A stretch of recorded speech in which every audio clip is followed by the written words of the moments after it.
जय भीम दोस्तों, मैं उमेश करुणा और आप देख रहे हैं बहुजन हलचल। दोस्तों, उत्तर प्रदेश विधानसभा के परिणाम 10 मार्च को आने हैं, यानी एक दिन शेष है। और वहीं हम आपको बताएं कि एग्जिट पोल का दौर चल रहा है। सभी न्यूज़ चैनल एग्जिट पोल दिखाने में लगे हुए हैं। और यदि एग्जिट पोल की बात करें हम, तो भारतीय जनता पार्टी को बहुमत की सरकार दिखाने में लगे हुए हैं और समाजवादी पार्टी और भारतीय जनता पार्टी का ही मुकाबला दिखाया जा रहा है। बहुजन समाज पार्टी की कहीं भी किसी भी तरह से कोई गिनती नहीं हो रही। और इसको लेकर जो विपक्षी दल है, सभी इन एग्जिट पोलों को नकार रहे हैं। समाजवादी पार्टी की यदि हम बात करें तो अखिलेश यादव ने कहा कि यह अविश्वसनीय एग्जिट पोल है, इन पर कोई विश्वास ना करे। वहीं बसपा सुप्रीमो मायावती का भी कहना यही है कि ये सब फर्जी हैं। फर्जी किस लिए है कि हम आपको बता दें पूरे विस्तार से। सतीश चंद्र मिश्रा, जो कि ब्राह्मण सम्मेलन करने में लगे रहे थे काफ़ी लंबे समय से, ब्राह्मण सम्मेलन करके उन्होंने वोटों को मजबूत किया बसपा के पक्ष में। वहीं यदि हम बात करें सीमा कुशवाहा, बसपा प्रवक्ता एडवोकेट, जो निर्भया कांड हुआ था दिल्ली के अंदर, उसकी जो वकील रही सीमा कुशवाहा, जिसको जिम्मेदारी सौंपी गई और पूर्वांचल के अंदर उसने दिन रात मेहनत की। दिन रात मेहनत करने के बाद हजारों का जन सैलाब उनकी सभाओं में उमड़ा रहता था, जो सोशल मीडिया पर काफ़ी वायरल होती रही। यदि मेनस्ट्रीम मीडिया की बात करें तो उन्होंने तो कहीं जगह नहीं दी, यानी सोशल मीडिया ने ही केवल दिखाया, प्रसार किया, और मेनस्ट्रीम मीडिया ने कहीं जगह नहीं दी। दलित वोट बैंकों की यदि बात करें, दलित वोटर्स कहीं नहीं खिसका, ये मायावती का भी कहना है। वहीं मुस्लिम, जो कि समाजवादी पार्टी से काफ़ी नाराज़ रहा, वह भी बहुजन समाज पार्टी को काफ़ी तादाद में मिला। ब्राह्मणों की बात करें, सतीश चंद्र मिश्रा ने ब्राह्मणों को अपने पाले में एकजुट कर लिया था और टिकट भी सोशल इंजीनियरिंग को देखते हुए दिए गए, जो कि बहुत मजबूत कैंडिडेट रहे। और इन चीज़ों को देखते हुए भी दरकिनार किया गया मेनस्ट्रीम मीडिया द्वारा, यानी केवल भारतीय जनता पार्टी ही एक पार्टी हो गई और दूसरे नंबर पर समाजवादी पार्टी को ये लेकर आ गए। और जो बहुत बड़ी पार्टी है बहुजन समाज पार्टी, बहुजनों की पार्टी, जिसमें SC ST OBC और माइनॉरिटी को काफ़ी हद तक जोड़ा गया। मान्यवर साहब कांशीराम जी की जो मेहनत की हुई है उसको भी दरकिनार किया गया आज की मेनस्ट्रीम मीडिया द्वारा। सतीश चंद्र मिश्रा ने अपने ट्विटर पर लिखा कि बहन जी की बहुमत से सरकार बन रही है। वहीं सीमा कुशवाहा ने भी लिखा कि बहुमत की सरकार बनेगी। केवल ट्विटर पर लिखते हैं लोग और इसको मेनस्ट्रीम मीडिया में कहीं जगह नहीं दी जाती। यदि प्रिंट मीडिया की बात करें हम, प्रिंट मीडिया में भी केवल बीजेपी और समाजवादी पार्टी का ही मुकाबला दिखाया जा रहा है। और इसी को लेकर विपक्षी दल नकार रहे हैं कि यह एग्जिट पोल सब फर्जी है, एग्जिट पोल अविश्वसनीय है। और वाकई में ही है, क्योंकि बीजेपी से खपा है आज वोटर्स। यदि बात करें किसानों की, किसान आंदोलन 1 वर्ष तक रहा और उससे अलावा मुस्लिम भी काफ़ी यहाँ पर सताए गए, ब्राह्मणों को भी सताया गया, एनकाउंटर किया गया। बचा कौन?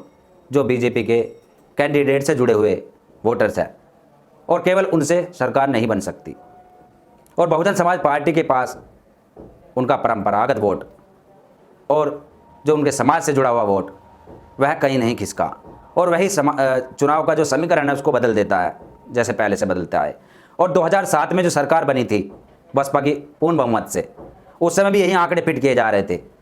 उस समय भी एग्जिट पोल में कहीं स्थान नहीं दिया गया था बसपा सुप्रीमो मायावती को।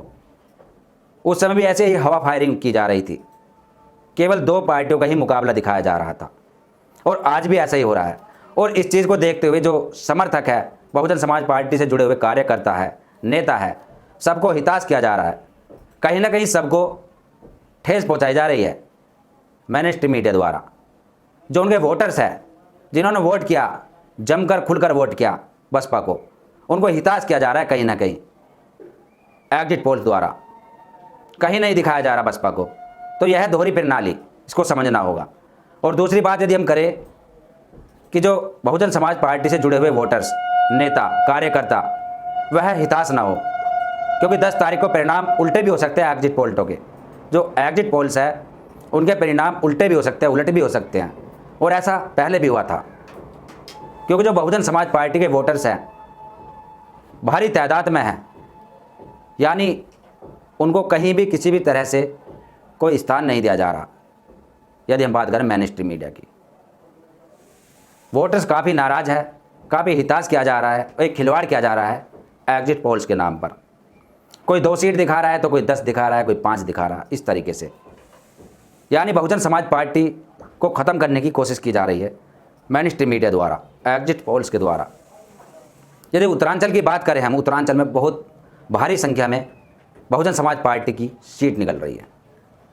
ओम प्रकाश राजभर के सामने जो फातिमा जी चुनाव लड़ी वह भी भारी वोटों से जीत रही है, और ऐसे बहुत कैंडिडेट है जो एक तरफा जीते हुए हैं।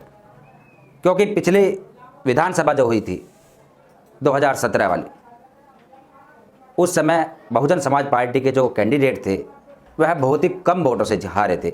ऐसी बहुत सारी सीटें थी, केवल 1% वोट कम रह गया था, और उसको भी कहीं भी नहीं समझा जा रहा। ये है एक दोहरी प्रणाली, जातिगत दुर्भावना। क्योंकि दलित समाज से आती है मायावती जी, और दलित समाज के साथ सदियों से छल होता रहा। इनका जो स्वाभिमान है, जो इनका आत्मबल है, सेल्फ कॉन्फिडेंस है, उसको तोड़ने की साजिश है। ये सब हिताश किया जा रहा है, लेकिन हिताश होने की ज़रूरत नहीं है। वहीं हम आपको एक बहुत बड़ी बात बताते हैं कि ये जो एग्जिट पोल है, जो कहते हैं कि बहुमत की सरकार आ रही है बीजेपी की, 300 पार हो रही है बीजेपी, वहीं समाजवादी पार्टी को भी कुछ मुकाबले में दिखाया जा रहा है। तो एक बहुत बड़ा सवाल यहाँ पर यह उठता है कि जो रिपोर्टर्स थे, चैनलों के रिपोर्टर्स, क्या वह जो हमारे दर्शक है, क्या उन दर्शकों तक पहुँचे कि आपने किसको वोट दी? नहीं पहुँचे। केवल मोटा मोटा आंकड़ा लगाते हैं लोग, चौपाल करते हैं, गाँव में शहरों में केवल बाहर से ही आ जाते हैं, बस अपने आप आंकड़े फिट कर लेते हैं कि हाँ उसका जोर था। लेकिन जो गाँव में, कस्बों में अंदरूनी लोग रहते हैं, अंदर की तरफ रहते हैं, उनसे किसी ने बात नहीं की, उनका किसी ने मन नहीं देखा कि उनका मन किधर की तरफ रुझान था। उनका किसी को कुछ नहीं पता, बस अपने आंकड़े फिट कर रहे हैं कि बहुमत की सरकार बन रही है बीजेपी की। समाजवादी पार्टी को कुछ सीटें ज़्यादा दिखा रहे हैं बसपा से, बस केवल अपना मोटा मोटा आंकड़ा, यानी जिसका प्रचार प्रसार थोड़ा मजबूत हुआ, ज़मीन पर नहीं दिखाई दिया, मजबूत हुआ, मेन स्ट्रीम मीडिया ने उसको जगह दी, बस उसका मुकाबला दिखा रहा है। लेकिन जो बहुजन समाज पार्टी की रैलियाँ हुई, बहुत बड़ी बड़ी रैलियाँ हुई, लाखों की तादाद में समर्थक रहे, जनसैलाब उमड़ा, उसको कहीं नहीं देखा गया। मेन स्ट्रीम मीडिया ने उसको दरकिनार किया, यानी उनकी कोई वोट ही नहीं पड़ी। यानी कि वह, जैसे बीजेपी के जो रैलियों में लोग आते हैं, पैसे देकर आते हैं, क्या बहुजन समाज पार्टी को इसी नज़र से देखा जा रहा है? यानी जो बहुजन समाज पार्टी की रैलियों में मुस्लिम समाज, ब्राह्मण समाज, यानी सर्व समाज इतनी तादाद में इकट्ठा हुआ, और जो नुक्कड़ सभाएँ होती है, कैडर कैंप होते हैं, एडवोकेट सीमा कुशवाहा ने इतने बड़े बड़े सभाएँ की, और वहीं डॉक्टर इंदु चौधरी जिन्होंने इतनी बड़ी बड़ी सभाएँ की, लोगों को जोड़ा, महिलाओं को समझाया, क्या उनकी कहीं वोट नहीं पड़ी? उनको कहीं गिनती नहीं की जा रही? तो कुल मिलाकर यह है कि बहुजन समाज पार्टी की बहुमत से सरकार आएगी। क्योंकि उल्टा भी होता है, जो सर्वे दिखा रहे हैं, अपना एग्जिट पोल दिखा रहे हैं, यह उल्टी साबित होगी, और एक दिन बीच में है। हमारा यही सुझाव है कि आपस में मतभेद ना करे, किसी से झगड़ा ना करे, आपसी संबंध ना बिगाड़े, और हिताश ना हो, अपना मनोबल ना तोड़े। आपकी वोट जहां आपने दी है, हो सकता है कुछ जगह वह कामयाब भी ना हो, लेकिन आपने जो वोट दी है, आपको उसके ऊपर सब्र करना चाहिए, संतोष करना चाहिए कि हमारी वोट सही जगह गई है। वो बात अलग है कि कहीं कहीं निराशा भी हाथ लगती है, लेकिन सब जगह नहीं लगती जो ये दिखा रहे हैं। कुल मिलाकर जो इनका एग्जिट पोल है, हम अपना आंकड़े नहीं बताना चाहते, क्योंकि ये भविष्यवाणी करनी, ये सब चीज़ें पाखंड मानते हैं हम, इसलिए हम भविष्यवाणी नहीं करेंगे कि वो जीत रहा है, फला सीट निकल रही है, इतने आंकड़े आ रहे हैं। नहीं, हमारा मतलब यही है कि जो ज़मीनी हकीकत है, जो वोटर्स है, किसी के दिल का, दिमाग का नहीं पता होता कि कह क्या रहा है और कर क्या दे। यानी घर से कह के जा रहा है कि मैं फूल को वोट दूंगा, और वहाँ जाकर दे दे साइकिल को या हाथी को, और घर से कह के जा रहा है कि मैं हाथी को दूंगा, मन का कुछ नहीं पता कब बदल जाए, और दे दे किसी विपक्षी को। कुल मिलाकर 10 मार्च को सब सामने आ जाएगा, इसलिए किसी को भी जो ये एग्जिट पोल्स है इनमें आने की ज़रूरत नहीं है, क्योंकि ये मत अनुमान है, केवल अनुमान कि ऐसा हो भी सकता है और नहीं भी। लेकिन इसको कॉन्फिडेंस से कहना, 100% गारंटी के साथ कहना, वह गलत है, लोकतंत्र के खिलाफ है। तो मैं उमेश करूणा आपसे इजाज़त लेता हूँ। कमेंट्स बॉक्स में आपकी क्या राय है आप जरूर लिखें। जय भीम, जय भारत, धन्यवाद। अगर आप चाहते हैं गरीब हर वंचित इंसान की आवाज आप तक पहुंचे तो हमारे चैनल को सब्सक्राइब करें और बेल आइकन का बटन दबाना ना भूलें। देखते रहिए बहुजन हलचल न्यूज।